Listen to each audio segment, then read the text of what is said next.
once achieved, it's not enough.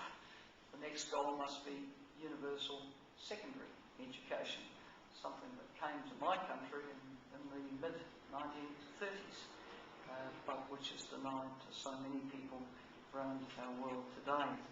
We're certainly making progress on the infant mortality goal. The numbers of children under the age of 5 who die has declined steadily, but we're not making quite enough progress to meet the goals. I think what will be important at the summit this year is to identify where we're so close and where with an extra push we could meet goals. And universal primary education and the reduction of the infant mortality rate are two of those areas. Of course, a lot remains to be done. We would still need another 1.4 billion people worldwide to have access to better sanitation if we're going to meet the goal for that. The challenges for the goals are clearly large in sub-Saharan Africa and in least developed countries generally. The economic crisis does not make it easier.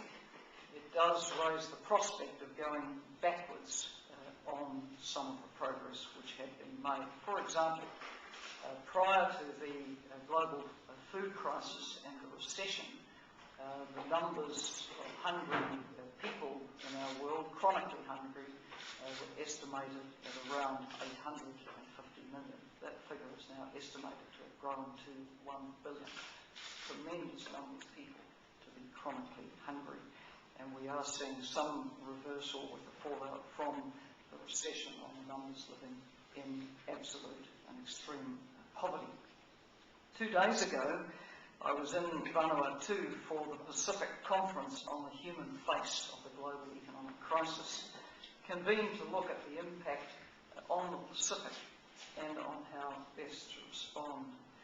It's interesting to me that at the early stage of the crisis, it really wasn't foreseen how, in essence, a lack of regulation and supervision in a few financial markets of the North would not only ripple around the developed economies, but actually have a reach right out to what happens in Tonga, what happens in Mozambique, and yet that has been the fallout, the extent of the fallout from the crisis. Last year, we estimate that 5 of the Pacific Island countries actually saw an outright contraction in their economy because the recession had eroded the limited income that they had from exports, had eroded their tourism and eroded their remittances, particularly sharp in Tonga, which has quite a heavy dependence on remittances. We estimate that across the Pacific Islands, countless thousands of people and their families have fallen back into poverty. Clearly, the response to the crisis needs to be led by governments at the country level. But it wouldn't be rocket science to point out that their room for manoeuvre is often very limited, lacking the resources, the tools and the deep pockets and the capacity to borrow to blunt the immediate impact of the recession on their people. So poor and vulnerable countries need concerted assistance from the international community at this time.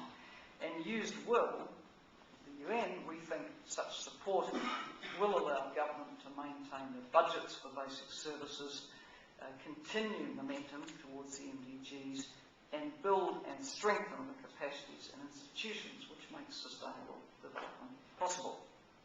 On paper, the pledges have been made globally to provide more support for development, but often the translation from pledge to the cheque being in the mail and received in the post office box takes a little time. I certainly commend Australia for having increased its aid levels gradually in recent years and for staying on course with the plans it has to grow its aid budget, which is due to rise to around 0.5% of gross national income by 2015-16. More effective disbursement of ODA is also important for reaching the MDGs, in line with the Paris Declaration on Aid Effectiveness, and that was also very much the thrust of the Cairns Compact produced from the Pacific Island Forum Cairns last year. There are simply too many basic needs still to be met for any development effort to be duplicated. There is work for all of us, and the UNDP has over the years initiated aid coordination projects to support governments taking on coordination. In the Pacific, we've begun with Nauru and Tuvalu, but are ready to help in many more places. So, this September, as I said, there will be the special MDG Summit in New York, a major opportunity to generate that renewed enthusiasm and commitment around the goals, to mobilise support for scaling up what does work, and to identify what gaps there are in MDG achievement at the national level and how best to fill them.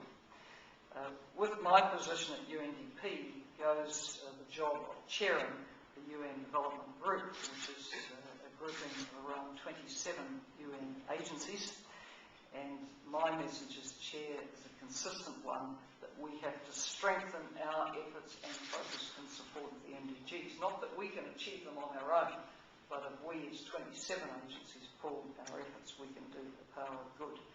Where we see initiatives proven to have worked in similar contexts in other countries, we need to be able to point countries in the direction of those examples. Where bottlenecks exist, we need to be able to support countries to overcome the problems. Where the old ways aren't working, we have to support countries to innovate it. We have it within our power to give that support. It seems fairly obvious to me that in a number of areas where the Millennium Development Goals are struggling, they struggle because insufficient priority is given to the needs and status of women in societies. And I do see gender equality as a prerequisite for meeting the MDGs and for sustainable development. The maternal health goal lags the most. The goal on empowerment of women lags. Universal primary education being achieved is held back because of the inability of girls still in a number of countries to access primary education. So having a gender perspective on MDG achievement is going to be incredibly important this year.